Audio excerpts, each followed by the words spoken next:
Teravih namazı. Mustafa amca ve Fatma teyze oruçlarını açmışlardı. Mustafa amca hazırlanmaya başladı.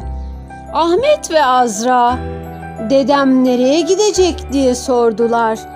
Fatma teyze de, "Çocuklar, dedeniz biraz sonra teravih namazını kılmak için camiye gidecek. Yarın biz de gideriz. Ama önce hep birlikte akşam namazını kılalım. Bunun için de abdest almamız gerekiyor," dedi. Azra, Anne, ben hep abdest almayı bilmiyorum ki. Sen beni, Ahmet de dedeni izleyerek yaptıklarımızı tekrar edersiniz," dedi. Önce Mustafa amca abdest aldı. Ahmet de onu dikkatle izleyerek aynı şekilde abdest almaya çalıştı.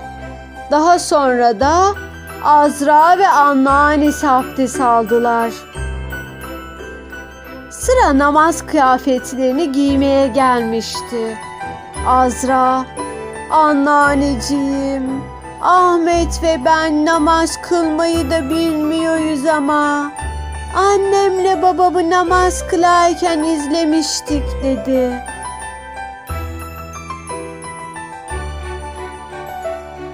"Zaten sizler çok küçüksünüz. Bu namazı bizlerden öğrenmek için kılacaksınız.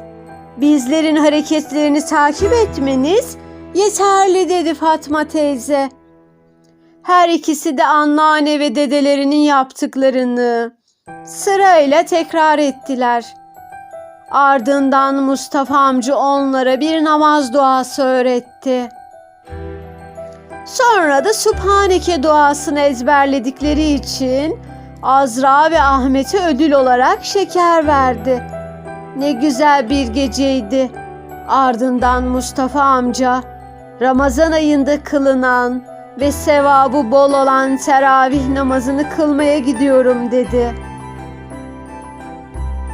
Azra ve Ahmet dedelerini pencerenin önündeki koltukta oturarak beklediler.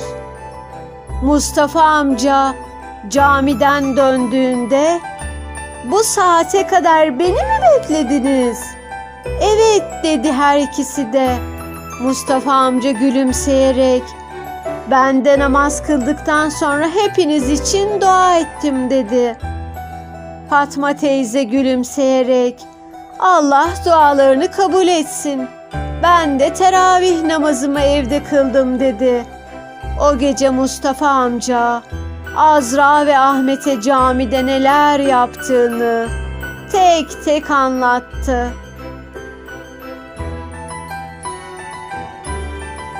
Azra ve Ahmet namaz kılmaya başladılar.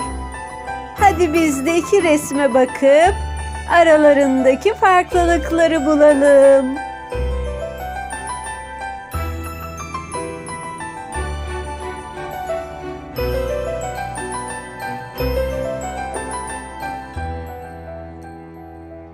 Dedesi Azra ve Ahmet'e ne anlatıyor? "Bakın çocuklar," diyor. "Biricik Efendimiz'e işte bu dağ kadar büyük olan Mekke'deki Nur Dağı'nda peygamberlik verilmiş. Yine orada kutsal kitabımız Kur'an-ı Kerim'in ilk ayetleri indirilmeye başlamış," diye anlatıyor. Siz hiç dağ gördünüz mü çocuklar?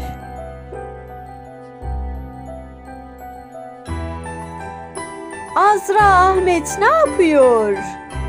Ramazan bayramı olduğu için Mustafa amca ve Fatma teyzenin ellerini öpüyorlar. Bayramda küçükler büyüklerin ellerini öperler. Büyükler de küçüklere hediye verirler. Hayırlı bayramlar çocuklar.